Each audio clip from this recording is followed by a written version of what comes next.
Good evening, everyone, and welcome to our VEDS Fireside Chat with Drs. Peter Byers, Hal Dietz, Shaine Morris, and Sherene Shalhub. I'm Ryan Rodimer, the director of the VEDS Movement, and we are so glad that you are here tonight. Before we dive in, I would like to hand things over to Michael Weimer, President and CEO of the Marpan Foundation, to say a few words. Thanks very much, Ryan. Good evening. I had the pleasure of being in here a couple minutes early, and I've never seen a more special panel than we have tonight. If there's going to be a VEDS Q&A, and it's going to wrap up, VEDS Action Month, what a group of talented individuals. So thank you all for what you've done. And I always think about Peter because Peter did one of the original introductions of the VEDS community to our board of directors. I guess that's 5 or 6 years ago now. So Peter, thank you for what you've done. And again, looking around this room, I can't imagine a better group to know as a member of a community. Also would like to really just say, thanks to Ryan for his leadership of the VEDS movement. Energetic, creative, focused. I think he got up at 3:30 in the morning one day and started to create the VEDS 911 campaign. And we learned about it, I think, at about 8 o'clock that next day. And it's those moments like that, that can change and shape lives and provide life-saving information. So Ryan, thanks for everything that you do. I just finally say that Ryan has a really cool haircut as well. Oh, he does. I'm getting close, Hal. I think I could join the club before too long here. But the other thing's VEDS community. I'll just say that I think I was first introduced about 6 years ago, and this community has an absolute special place in my heart.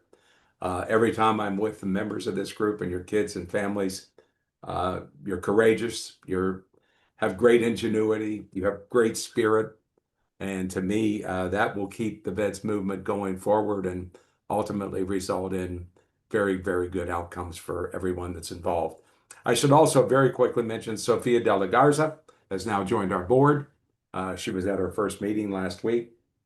Many of you know her from Houston as a member of the community, and Tony Yasik is also on our board, but special thanks to Sophia, if she's here this evening, for bringing her leadership to our group. So with that, Ryan, let's get started. Very good. Thank you, Michael. First, I wanted to address something that many of you have asked about, and that is how to submit questions tonight. So we've actually pre-selected questions based on conversations that I've had with the community over the last 10 to 12 months. Steering committee volunteers, support groups, one-on-one conversations that we had at conference. And with 4 incredible doctors in limited time, we wanted to actually cover what matters most to as many of you as possible. And so again, those questions were predetermined, but they did come from the community. That said, the Q&A feature is turned on tonight. Please use the Q&A feature to submit questions. If we see that a question is a great follow-up to one of the conversations that we are already having, we may ask those doctors during the course of the chat tonight. Otherwise, I'm also going to put my email and the URL for our Help and Resource Center into the chat as well. Our goal is to answer as many questions as come our way, and so please do not hesitate to reach out to either me or the Help and Resource Center if your question is not addressed tonight. I've got a couple of colleagues that are working on the back end to help me answer some questions, and that is Helene Baruch, our Chief Philanthropy and Community Engagement Officer, as well as Dr. Josephine Grima, our Chief Science Officer. So they're going to be giving me a hand with the Q&A. Again, I'll put my email address and the URL for the Help and Resource Center into the chat as well. Please use the Q&A feature instead of the chat, just so that we make sure that we do not miss any questions that come in. Tonight, we're actually covering a handful of topics from research and clinical trials to navigating the medical system, trial preparedness, medication, management, imaging, all sorts of things. And it's going to be a phenomenal conversation that we have tonight with these wonderful doctors. And we'll actually be putting it up on YouTube afterwards as well. So this will live on as a resource for the community. And we will announce that to all registrants, but also via our social media channels as soon as that has been uploaded. So I'm grateful to introduce 4 amazing physicians. Dr. Shaine Morris is at Texas Children's Hospital and Baylor College of Medicine, Dr. Peter Byers at the University of Washington, Dr. Hal Dietz at Johns Hopkins University, and Dr. Sherene Shalhub at Oregon Health and Science University. Thank you for your time and your expertise, and most of all, everything that you do for our VEDS community. We appreciate you. Since it is VEDS Action Month, I wanted to acknowledge the V Matters campaign. This is why we're here, to raise awareness, to differentiate VEDS from other types of EDS, to educate and to support one another. So on that note, we will go ahead and get started. So leading us in the first conversation is Dr. Sherene Shalhub. We are going to be talking about proactive surveillance and intervention. And so the question is this: when abnormalities like dilations, aneurysms, or dissections are found on scans, what are the recommended guidelines for surveillance versus intervention? What surgical options do VEDS patients have, such as coiling? And what are the associated risks for each? Dr. Shalhub? Thank you, Ryan. That could be a whole day worth of talking about how to address that. But let's start with the basics. In vascular surgery, the way we identify pathology is usually with imaging. And that's done either with something called axial imaging, that's a CT scan or an MRI, or done with a duplex ultrasound, which is using an ultrasound to look at the arteries. And generally speaking, arteries have normal size arteries that we expect. And generally speaking, men have larger arteries than women. And then as the arteries become bigger than normal size, we call those ectatic arteries or slightly enlarged arteries.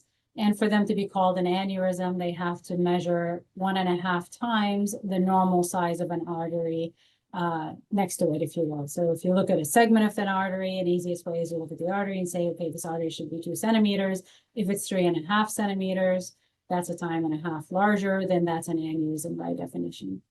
Just because somebody has an aneurysm doesn't mean it has to be repaired.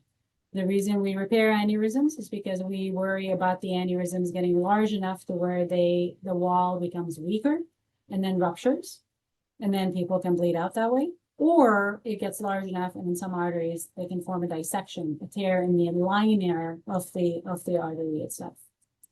So that's why we fix aneurysms. So it's based on size.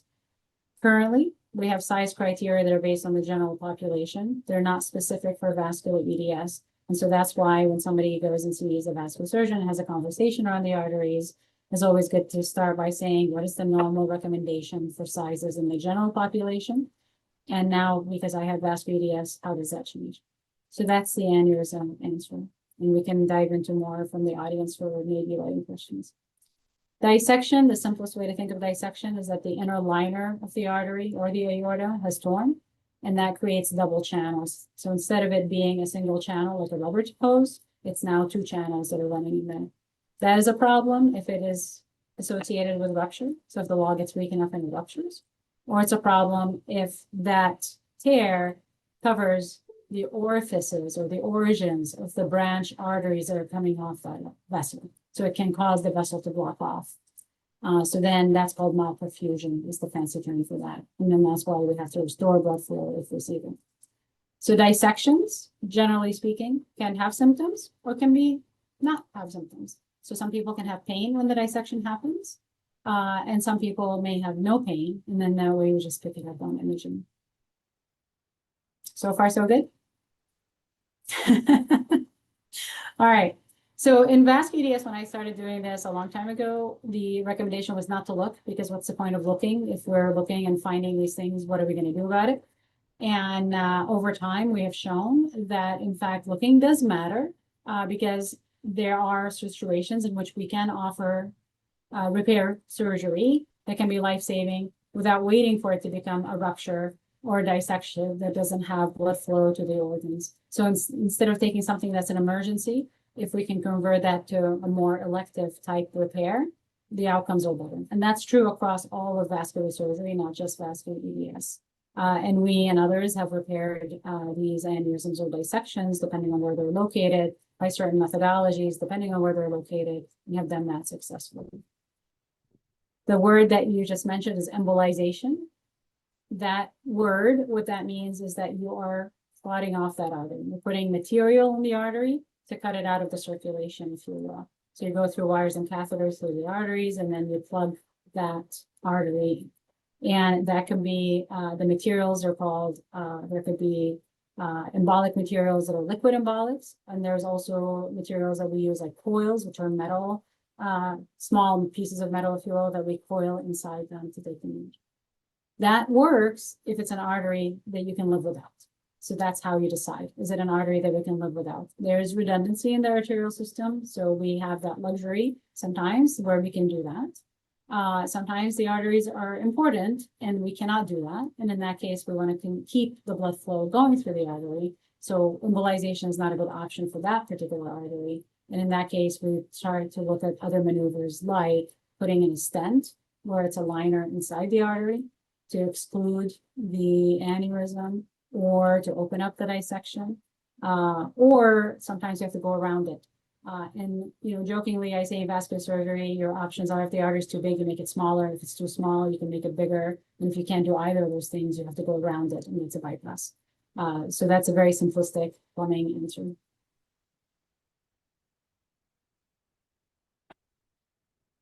Ryan, you're It would muted. be helpful if I turned my microphone back on now, wouldn't it? I know a lot of folks reach out to us and ask, you know, they may actually have a dissection that they had experienced before they were even diagnosed and it was asymptomatic and they were not even aware. Or they may find a new aneurysm or dissection that they weren't aware of. And they always are asking that they may say that their doctor is not quite sure with regards to how often to watch or what types of signs or symptoms or things to watch for where it would be an indication that it's time to intervene. And so what kind of practical advice can you give to them to bring back to their doctor with regards to how to manage this now that you know about something that you might not have otherwise known about? That's a great question. And the short answer, the reason why they don't know is because they're not set guidelines as to how often you should look. And even the most recent AHA, ACC guidelines made recommendations for Loeys Dietz and for Marfan syndrome that didn't have enough data for vasculitis specifically. So in that case, you now are left with people's biases. And we do have a panel. It'll be interesting to hear what other people in this group think. I generally, if somebody has no aneurysms and dissections, I like to do imaging once a year. And I prefer non-radiation based imaging. So I like MR angiograms, for example, or duplex ultrasounds. And so my patients know that I'll alternate depending on what they have. And a lot of times we can see things really well with ultrasounds, with the exception of the skull base. We can't see that with ultrasound very well, but we can see anything in the neck. We can see anything in the belly area. The chest cannot be seen other than the ascending aorta. So the echo is an ultrasound that can see the ascending aorta.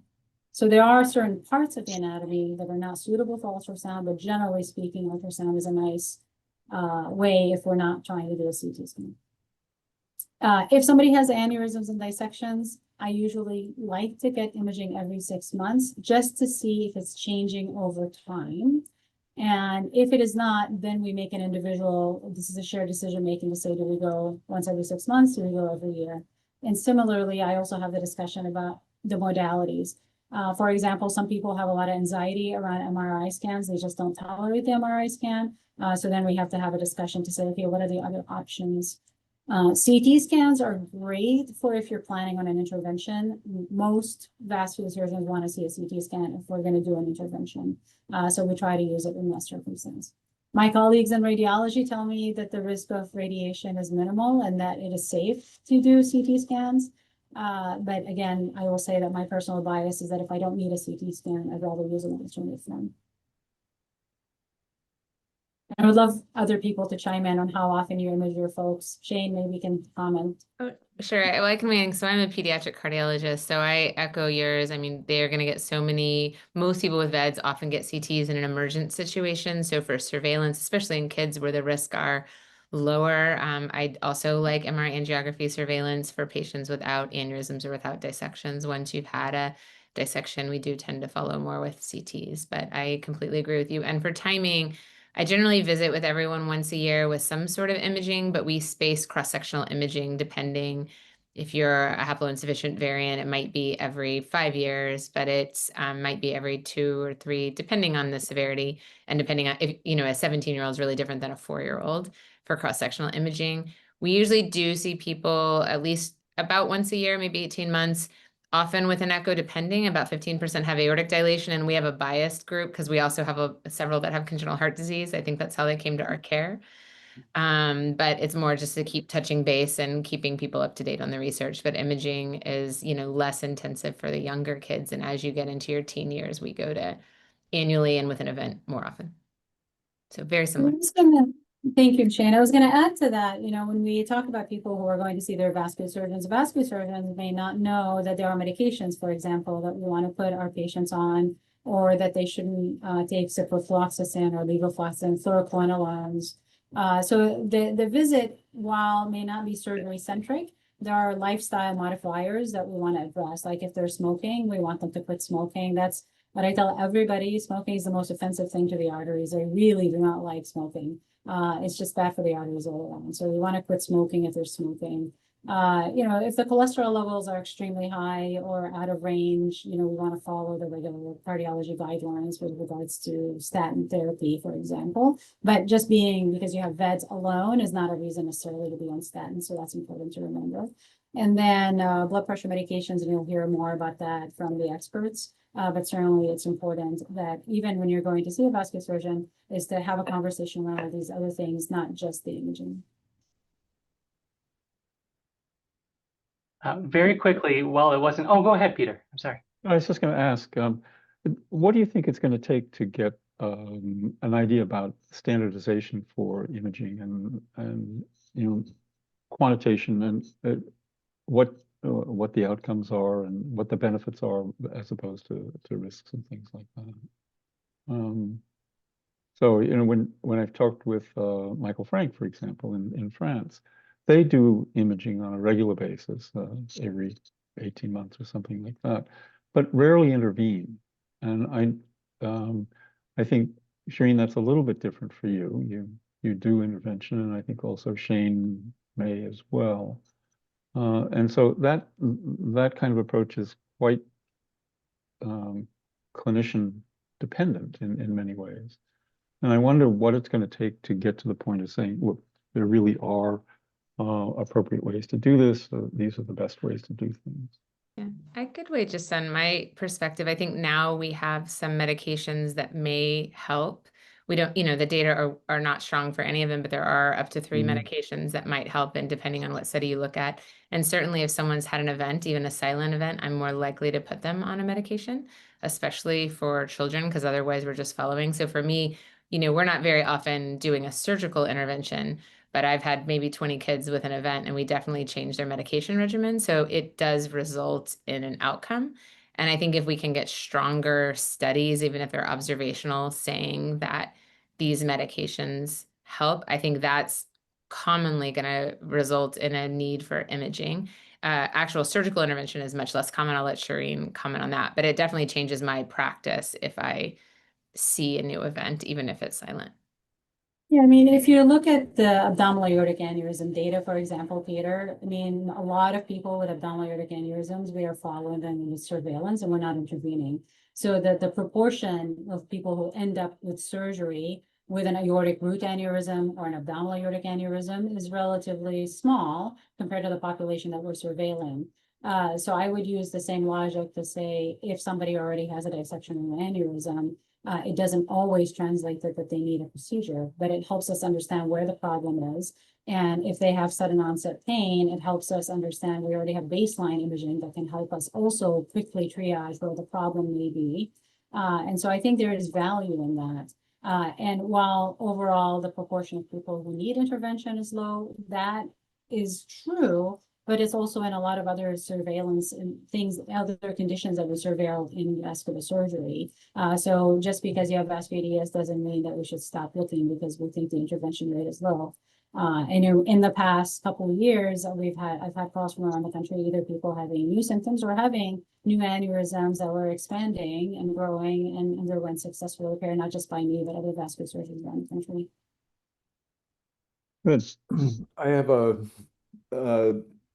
a comment. I think all the fellow panelists here tonight would agree with this, but I really encourage people to not treat the average person with a condition, but to treat the person sitting in front of them. So there are many, many, many factors that might enter into that type of decision making. Shaine mentioned the type of variant that's seen in the disease, whether it's the type that tends to be more mild or more severe. But I think family history needs to be emphasized. I think age, as was mentioned, needs to be emphasized. So I would caution against blind adherence to guidelines. I think guidelines really are meant for people who lack the sophistication to be able to tailor these decisions to an individual. I think for the folks here and for many other specialists throughout the country, there will be a greater effort to make the right decision for you. In general, we would not start CT or MR surveillance in a very young child unless there was a really strong indication to do so.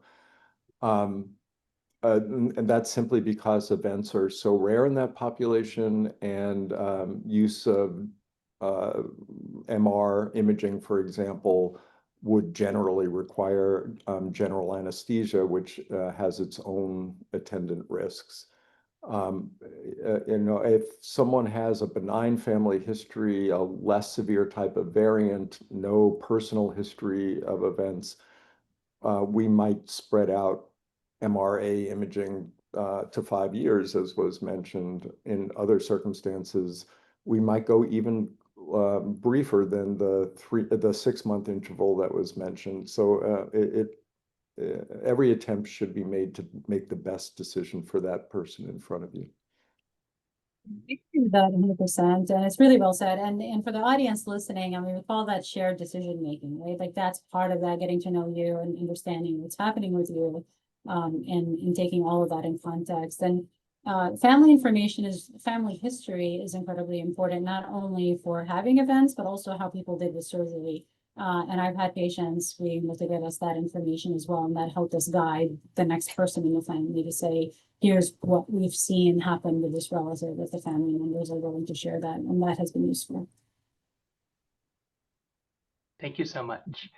Shaine, you had alluded to some different medications that are being considered within the community. So there is significant community interest in the use of off-label medications like spironolactone, Clarinone. For patients considering these therapies, what are some of the key practical points to discuss with their doctor before making that decision?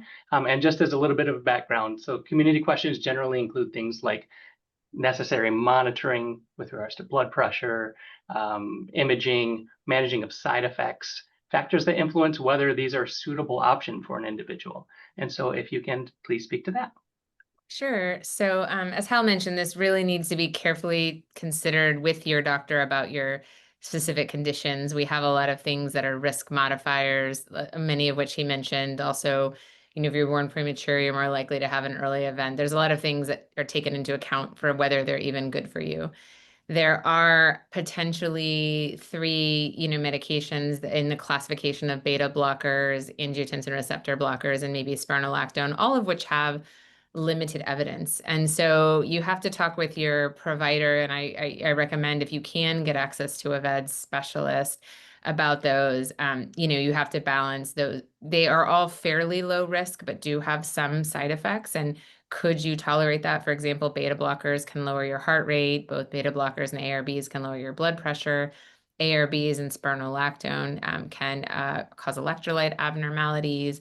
Spironolactone causes mild androgen blocking, and there can be side effects. So you have to weigh with your provider, are the side effects safe for you? Is your risk high enough that meds make sense? And in all of those, and I find that there's kind of 2 personality types among parents of children. There's the ones that say, I want to do anything that could help, and let me try, even if it may not work, if we think it might help. And then we have other parents who are like, I only want it if I know it's going to help, right? And so it's also working with families and saying kind of what category are you in? And unfortunately in VEDS, there's nothing there are a couple of human trials which are good, but they haven't been replicated, which, the classic is that we have repeated it in multiple circumstances, and that hasn't happened with any of the meds that are used in VEDS. But there are some early data. So I think weighing your risk, your willingness to try meds, even if they're not, if you can't guarantee they'll be helpful, and potential side effects and personality. I will say the way, you also have to weigh the way you think meds work, and I'd be curious with the other panelists.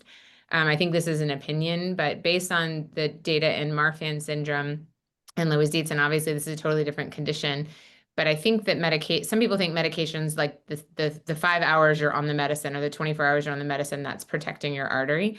I don't think it works that way like it does for arrhythmias. I think it's more like sunscreen for your vessels. You're preventing chronic damage and chronic wearing. And so, in my opinion, the earlier you start something, the better for people that have a reasonable risk. Again, if they're a haploinsufficient variant and a 2-year-old, I may not start something. But in Marfan syndrome, both large studies that have looked, the earlier you start meds, the better, even in young children. And so I know that's a little controversial, but I think, your vessels are growing the fastest during childhood. And so I think you're sort of trying to prevent the weathering. I would agree with that mindset. It's the cumulative experience of receiving these medications that potentially will prevent cumulative damage over time. So I think it's one thing I would stress, though, is with these medications, if the decision is made to use them or use one of them, I feel very strongly that the approach of using a little bit of this and a little bit of that doesn't make any sense at all. So I think you should work with your doctor to make an informed decision about which medication or medications you ultimately want to try, but to first optimize one medication before adding another. And that's not always, that's a practice that's not always adhered to. And I think it's an unfortunate mistake to dabble with a little of this and a little of that. Yes, thank you, Dr. Dietz. We had chatted a little bit about imaging frequency. If someone is taking a medication off label or one that has not been studied thoroughly with a human trial, obviously part of having that individual on that medication is we want to learn a little bit more about the course or how, if it potentially impacts the course of the condition for those individuals. So do you make any modifications to imaging surveillance measures that you take if somebody is taking a medication that is off label? I mean, there are no on-label medications for any of the Good point. talked about.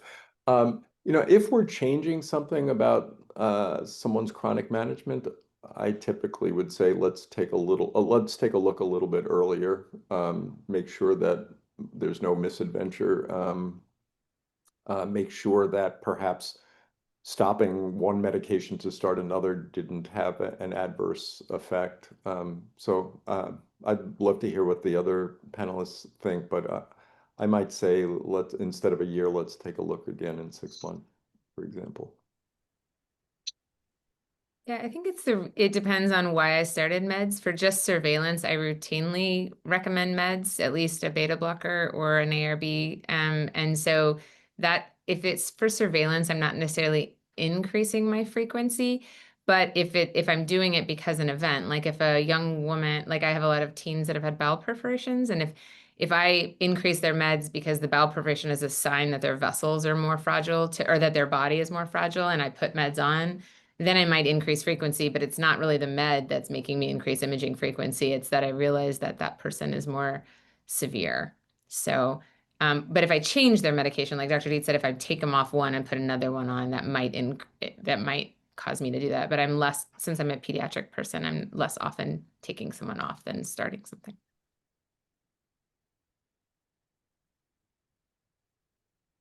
Very good.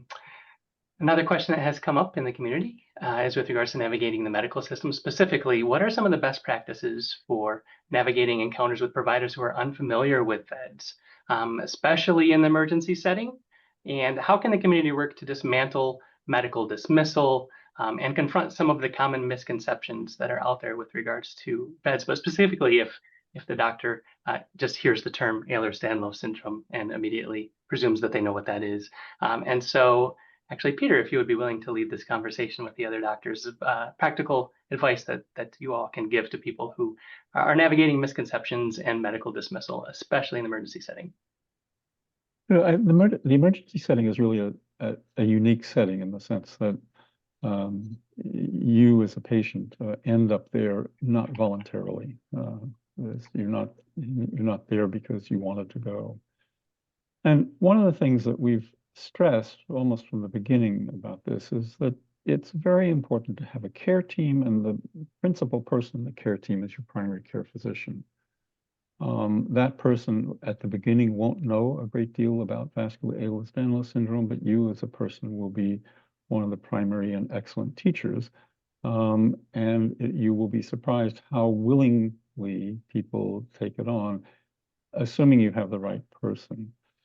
And the reason for having that person is that if you have an event and if something is going on that is really very distressing to you, and you rightly should be seen emergently, it's best if you can contact your primary physician and that person can help navigate the system by calling the emergency room where you're going, telling the people there what you have, helping to explain to them what vascular Ehlers-Danlos syndrome is, and that it's not hypermobile EDS, and it's not all the other kinds of Ehlers-Danlos syndrome.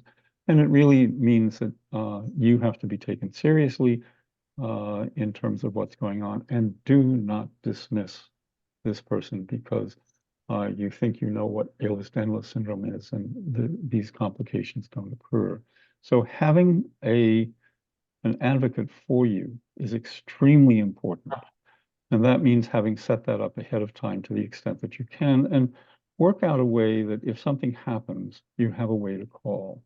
And so, Sherene and I have together in many instances helped people navigate this. And the difference between that and being there on your own is dramatic.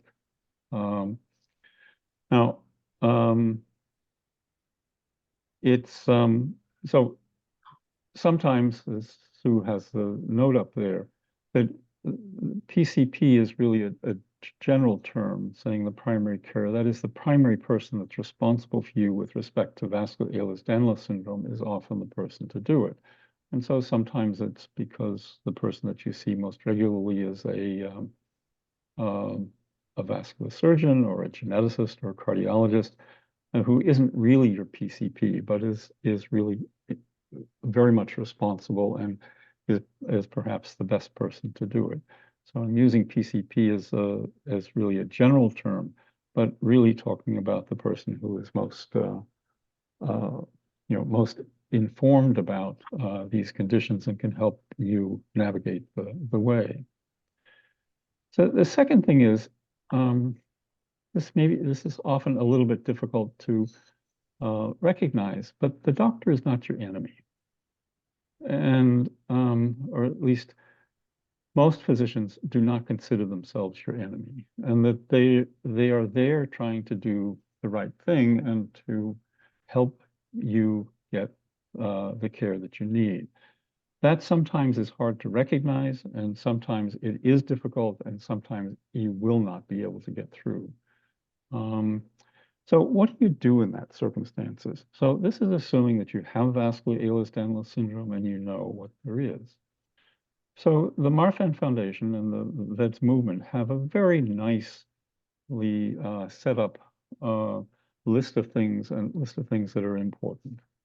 So a short note about that you have it, that is some documentation that you have it. This may mean wearing a wristband or a necklace. Wristbands are probably easiest for people to get to.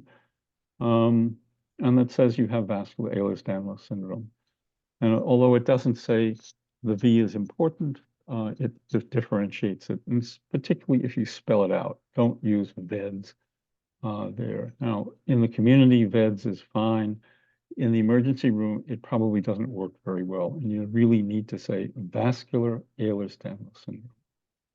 Second, if you have a copy of your genetic report, make sure that you have it. Put it on your phone, put it somewhere where you can take it, or if you have a paper copy of it, make sure that you have that, and make sure that it has the information that is necessary. And it really needs to have your name, the gene, call 3A1, and then the two identifiers, the C dot number and the P dot number in it, to say that you do have that. And the interpretation should say this is compatible with or diagnostic of vascular Ehlers-Danlos syndrome. So that's a very important document to have and to give to people. The short summary of what vascular Ehlers-Danlos syndrome is important because it gives somebody something quickly to read. Having links to any of the databases and things like that is not quite as helpful because people tend not to do that and not to go there. They really want to have the information sitting in front of them. And so if you can give them what they need, that's helpful. And I think that those are the primary things. So having the proof that this is what you have, be clear about what your signs and what your symptoms are. Remember that the person that you see is likely to know less about vascular Ehlers-Danlos syndrome than you do, except under some circumstances. Be polite, recognizing that you are a very good teacher in this context, and that as you teach, they will recognize what's going on. That's the ideal situation. The ideal is not always something that happens, and I think that we can only hope. We hope for the best and hope that people take you seriously. You yourself may not be able to tell the difference between a bowel rupture and an arterial tear because some of the symptoms are similar. Abdominal pain, for example, maybe one or the other of those, and so. But the evaluations that are to be done, including the imaging, are similar and are designed to identify either one of those sorts of things that are happening. So I think having a complete set of information with you and carry it with you. I mean, I think almost everybody in the group has a cell phone. And if you don't, carry a piece of paper that has the information with you. And let people know. So I think these are the kinds of things that are helpful. And I think that having somebody to help, to grease the skids for you is extremely important and extremely helpful in that regard. I would agree with everything that Peter just said. One strategy that we have used is to encourage people to make an appointment to speak with the director of their local emergency department before anything happened, not in a moment of possible emergency, but well in advance. And it's amazing how much of a difference that has made in multiple examples of that. The only other thing I would say is that politeness is overrated. You need to be a strong advocate for you or your family member. And sometimes for the doctor or the triage nurse, you have to make them feel a little bit uncomfortable. Let's recap. I just told you that I'm presenting with unexplained chest pain or abdominal pain, that I have a condition called vascular Ehlers-Danlos syndrome that puts me at risk for a life-threatening vascular or bowel rupture. And, quite frankly, you appear too calm to have fully absorbed this information. So let's work together to get the care that is indicated in this circumstance. I would be blunt in advocating for the proper attention in an emergency setting. The other thing, and my bet is that other people on this panel do this, but I give every patient my direct cell phone number. and I say, use this if you need to. I trust you to not use it frivolously, but if you need it, do it. And that can make a dramatic difference. If even the fact that, you know, your physicians are giving you their direct personal cell phone number indicates that this is not the usual circumstance. This is something that needs immediate, focused, dedicated attention. I think those are good suggestions, and I think that you'd like to make it a cooperative venture with the clinicians, and sometimes it just takes a little bit of push to do it. Yep. I was gonna add, because I'm reading some of the questions, somebody made the comment that their vascular surgery team didn't know anything about vascular EDS. So you can take this today to your providers. The new edition of Rutherford, which is the textbook Bible for vascular surgeons, has a full chapter on vascular EDS, not mixed in with any of the other conditions, just specifically. So the new edition, that's going to be coming out, and obviously we're working on the educational aspect. I had a question for Peter. Well, how would you counsel people who think they have vascular EDS because they have a variant of uncertain significance, or have had genetic testing that is negative for COL3A1 variant, but still believe they have vascular EDS because they saw a genetic counselor or somebody says you have vascular EDS despite the negative genetic testing? Would love your help with that as well, because that's one of the issues I've seen people run into.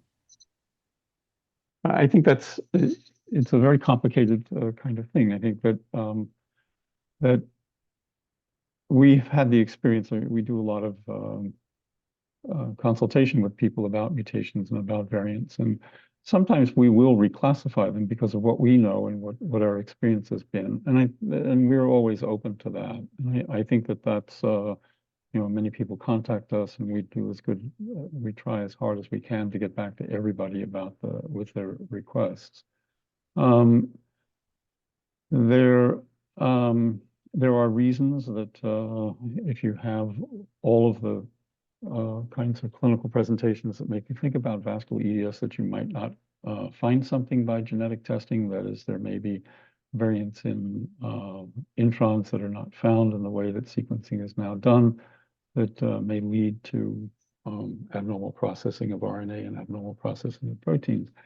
And there are now techniques that can do that and can identify those. But it requires that there's a very strong confidence in that diagnosis. And in order to really move in that direction. So I think that there are ways of sorting this out. I think that the majority of people are not as expert as a few of us are in interpreting mutations. And I think we try to make ourselves and others do the same available to interpret mutations and help with it, and help in that situation where things are uncertain, where the clinical story is there. And remember that vascular EDS is in some ways mimics a number of other conditions, including Byers Dietz and other forms of arteriopathies, and those always need to be looked at. They usually are looked at in the way that testing is now done. Although if only one gene is ordered, then you have the chance of missing.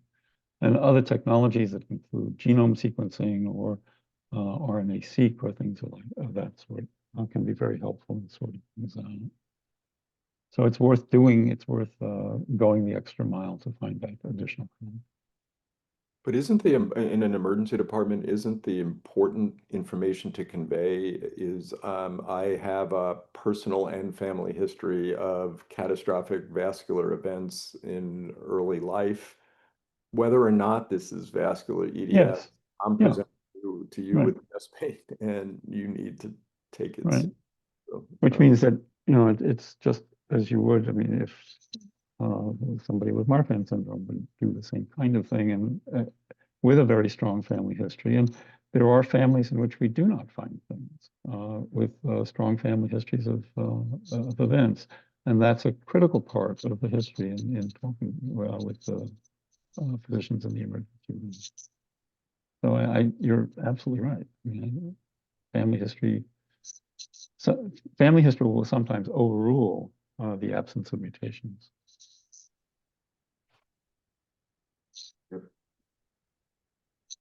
What would your advice be, Dr. Byers, with regards to next steps for someone who has a strong personal or family history that on the surface looks like VEDS, but who has a negative genetic test? And then oftentimes what I find is maybe an uninformed provider, like a physician's assistant who does not work in genetics, may actually confidently tell them that they have VEDS despite that result. What would be the next steps for them to take? Well, it depends what the testing, what testing was done, and if it's the direct-to-consumer testing, which does very peculiar things, doesn't necessarily sequence, doesn't necessarily look at things, but will provide a whole list of variants that are in genes. And we have people come to us with those lists. These are not diagnostic testing, so you need to be sure that that's what's been that what has been done is, you know, is the real deal and is actually sequencing of genes and then looked at in a CLIA certified laboratory that has experience in doing this. You know, the common sequencing now is what's called next generation sequencing or highly parallel sequencing. So lots and lots of copies are looked at, but those sequences are captured usually, and only the exons and a little bit of the introns are looked at. So it leaves out introns and it leaves out a lot of promoter and a lot of other modifying areas. And that's accessible through genome sequencing. So the next the next orders, if you've gone through all of this, you don't find anything, then probably the best next test is a genome. And genomes used to be, you know, it used to be that a genome would cost about $13 billion for the first time through, but now genomes are costing a few $1,000s and are, you know, only marginally more expensive than CTs and other kinds of things, and are more readily accessible and have all of the information in between the exons that are very important in working out what kinds of things can happen. So that's those are the next kinds of steps. Usually it's from a panel to an exome and then to a genome, but I think increasingly it's from a panel to a genome that's being done now, just because you get a little bit more information from the genome than you do from the exome. Thank you. Thank you. Next question that we hear very frequently, and I know that that there was some discussion at conference in Atlanta this year with regards to this, although unfortunately not everybody is able to travel. We would love for the entire community to be able to make it to conference every year when we have that. Unfortunately, that's not the case. But and this question is for Dr. Dietz. Gene editing is a major source of hope for many. Could you briefly explain in simple terms how such a therapy might work for VEDS and how a person's specific type of mutation might influence that approach? So the broad term gene editing simply infers that you're trying to in some way change the behavior of the genome. So we are born with a DNA sequence that we will have for the rest of our lives. That's about 3 billion building blocks of DNA. With gene editing, there are now methods to target molecular machinery to the specific area, the specific chromosome, the specific area of the chromosome, the specific gene, and even the specific area of the gene that you'd like to change in some way. There are many different changes that are possible. The one that captures a lot of attention is to correct the DNA sequence, to take a altered DNA sequence and change it to what it should be, that, you know, in essence, to correct the underlying mutation causing vascular EDS in someone. But there are other possibilities. You can turn one copy of a gene on boost its output. You could turn one copy of a gene off. You can leave the DNA alone and in many interesting ways modify the RNA that is made by the DNA and ultimately dictates what protein is being made. But the possibilities are endless. It's like a new toy chest of things that you can do. The reality is if you gave me a dish of cells from someone with vascular EDS, I could do all those amazing things very quickly and with very high efficiency. That meaning that I could correct close to the majority, if not all, the cells in that dish. I think the major challenge is to imagine how you would correct every cell that needs to be corrected in a living, breathing person. How are you going to hit the critical cells within blood vessels? How are you going to correct the critical cells within the intestines, for example? If you asked me 5 years ago what I thought the prospect was of efficient in vivo, like in a living person, gene editing that could make a difference, could demonstrably improve the situation, I would have honestly said that I thought that that was a reach, that possibility, if at all possible, was in the far distant future. I would have to say that I'm amazed at the pace of progress in this area. There are now sophisticated tools that can help you target this correcting machinery to the right cells and the right tissues. They're still in need of improvement, but there are now proofs of concept, largely using animal models, where delivery of this machinery, perhaps using a virus, most often using a virus that specifically goes to the cells that you're hoping to correct, where that has made a difference in the outcome of animal models. There have now been successful applications of gene editing in people. By and large, that has related to either an accessible tissue, some tissue that is more easily to access than blood vessels, or that has involved correcting of cells that are taken out of the individual and then can be put back in the individual. For example, bone marrow cells that will then go on to make the correct protein once they go back to the bone marrow. There's a lot we still need to know. In someone with vascular EDS, what percentage of cells need to be corrected to make a difference? We don't know the answer to that. How efficient can this process be? A big obstacle in vascular EDS has been the concept that many patients have their own private DNA change. So you'd have to conceive, fabricate, optimize, and test a different treatment strategy essentially for every patient. You can imagine that's going to be a really long, really expensive process.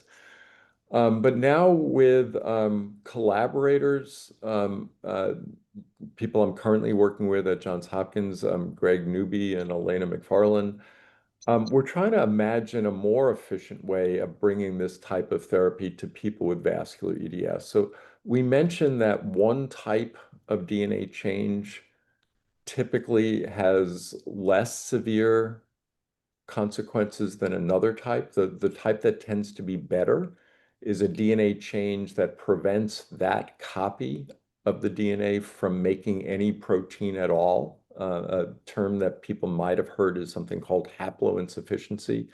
But that basically means you're just making good type 3 collagen from the unaltered copy of the gene, and there's nothing being made by the altered copy of the gene that could muck things up, that could clog the cell or interfere with your ability to utilize the good protein.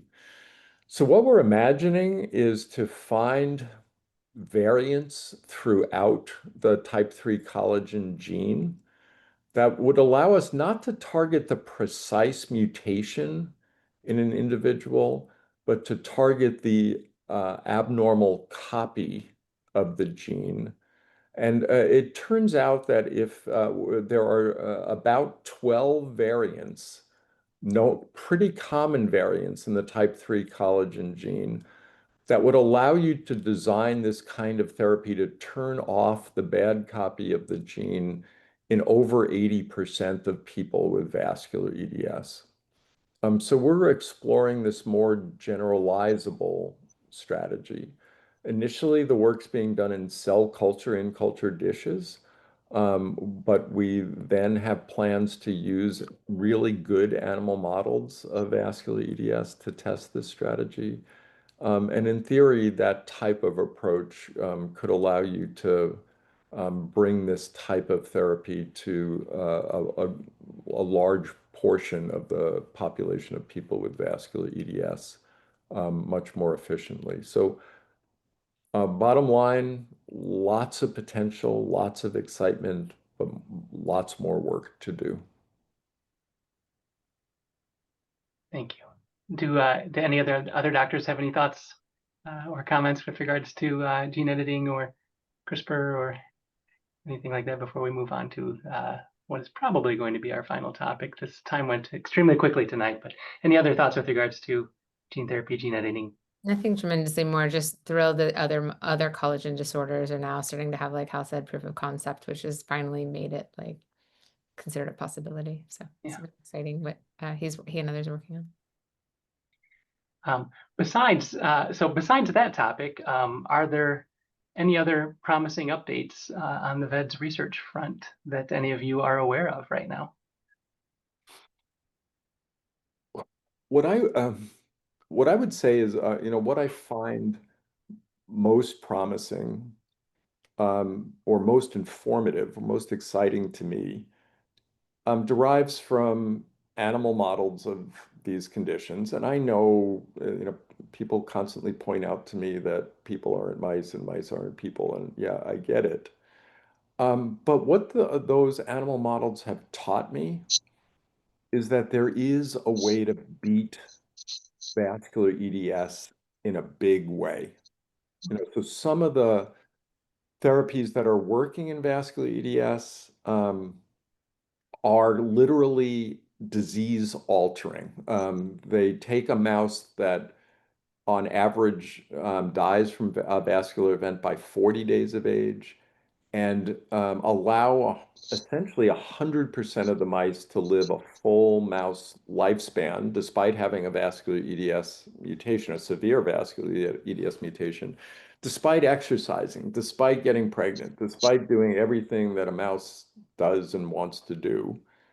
These mice are just living and living and living and living. So is that same exact strategy going to be the key to success in people?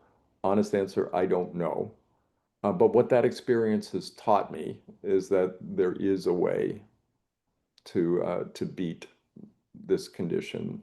And with the combined expertise and hard work of this community, I feel confident we're going to be there within my career.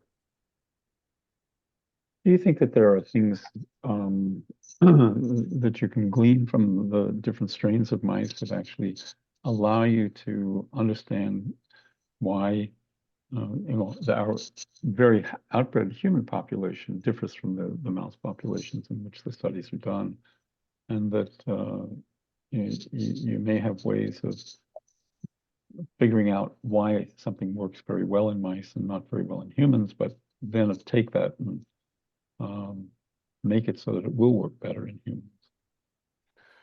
Yeah. I mean, what we're heavily invested in right now is to profile things that work to cure a mouse with vascular EDS, essentially cure, versus things that make it worse. So we're profiling the performance of cells within the aorta and within the intestine of those mice at baseline, those mice compared to a less severe mouse model of vascular EDS, those mice treated with something that makes things much better, those mice treated with things that make things demonstrably worse. And right now we're in a process of cataloging those things, but what we're looking for is patterns and pathways that are defined by these profiles. And it's amazing how it's all falling into place, that there is a limited number of pathways that are driving disease and a limited number of pathways that are capable of amazing success.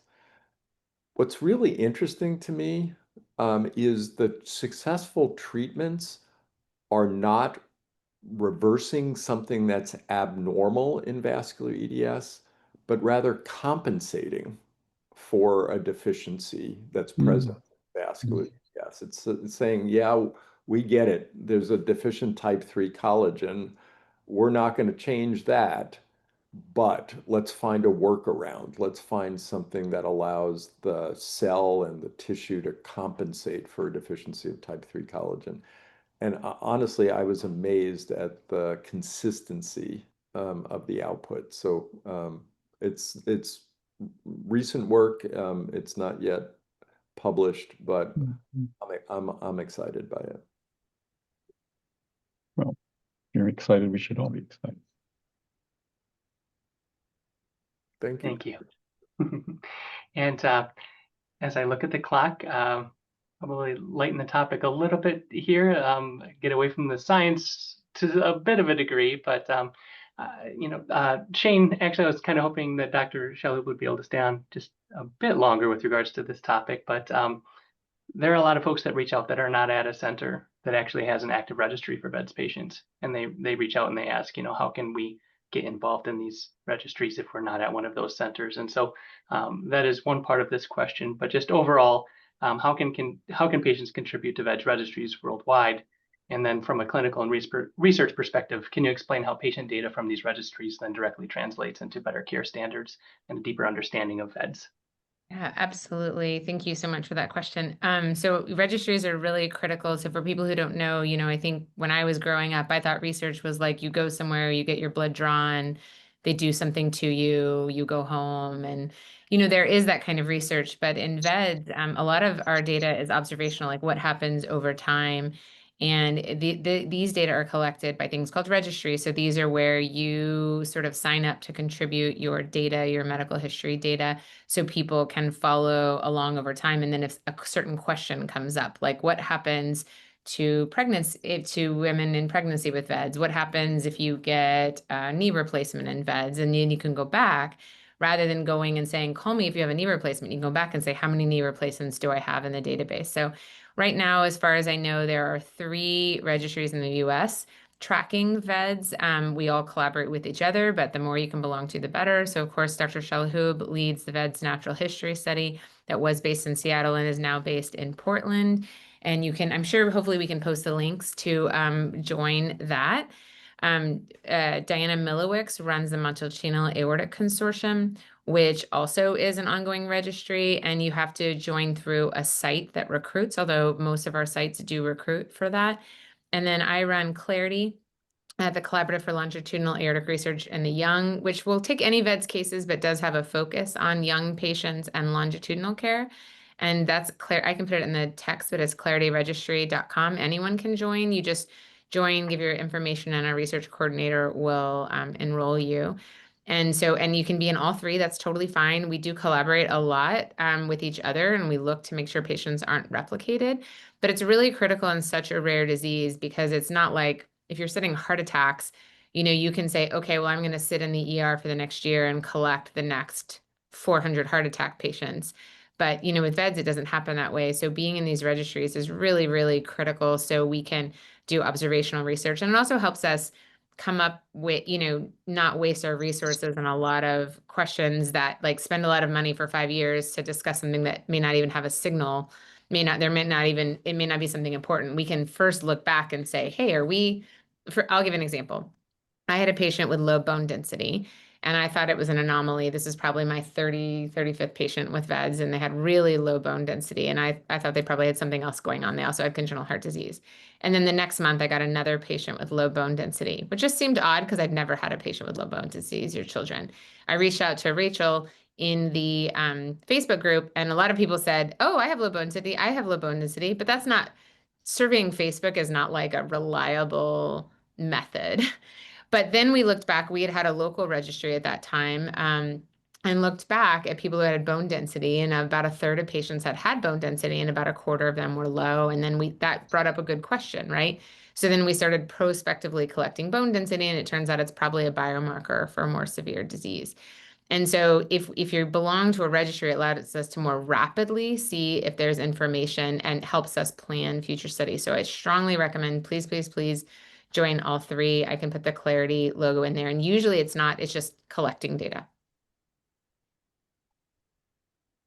Very good, thank you. So I will remind everybody that tonight's Fireside chat will be uploaded to YouTube, and any relevant links with regards to links to registries or links to anything that we've chatted about tonight, I will make sure that is in the video description on YouTube as well. So thank you for throwing that information into the chat if you're able to right now. But again, when we upload this to YouTube, I will make sure that we have any relevant links in the description of the video there as well.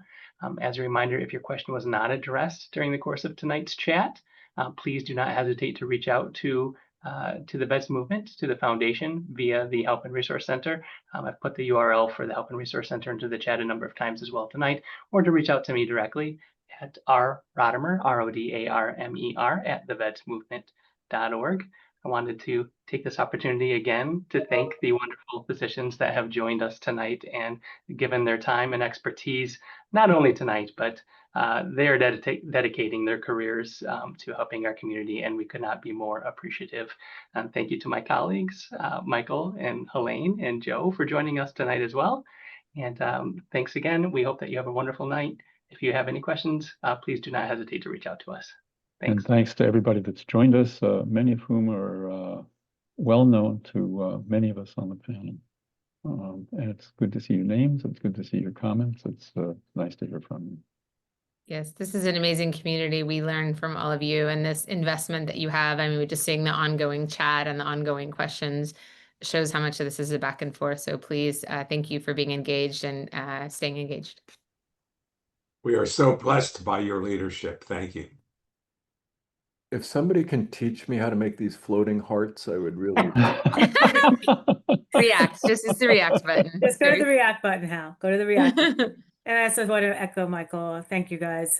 You are an amazing community. And as Michael said before, you also have a special place in my heart and always will. So it's wonderful to see so many friends on this webinar tonight, and some new ones that I've already been in touch with. So thank you so much, Shaine. I will see you very soon in Houston. And to Peter and Hal, it was great to see you guys. Good to Thank you, see Joe and Ryan. Thanks, everybody. Thanks again. Have a good evening. Thanks. Bye.